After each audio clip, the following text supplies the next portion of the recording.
ఈరోజు ఇప్పటివరకు జరిగిన ఎన్నికలు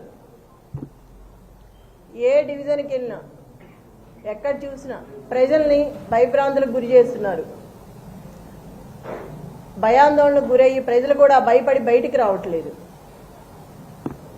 ఎవరు వచ్చినా ముందుగానే వాళ్ళని బెదిరిస్తున్నారు. డబుల్ బెడ్రూమ్ ఉంటే క్యాన్సిల్ చేస్తాము, 2000 పింఛన్ ఉంటే కట్ చేస్తాము.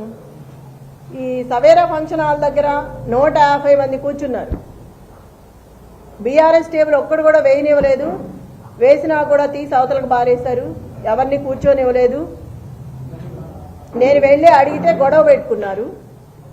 స్కూటీల మీద వెళ్ళే వాళ్ళని కూడా ఆపి పలానా పార్టీకి మీరు కాంగ్రెస్ పార్టీకి వేయండి అని చెప్తున్నారు. ప్రతి ఆటోని జనం ఎక్కించుకొచ్చి అక్కడ 2 నిమిషాలు వాళ్ళతో మాట్లాడి డబ్బులు పంచుతా మీరు కాంగ్రెస్కు ఓటు వేయండి, వెయ్యకపోతే మిమ్మల్ని రేపటి నుంచి బయటికి రానివ్వు అని బెదిరించారు. అది మేము క్వశ్చన్ చేస్తే మమ్మల్ని కూడా మహిళలను చూడకుండా పిచ్చి పిచ్చిగా మాట్లాడారు.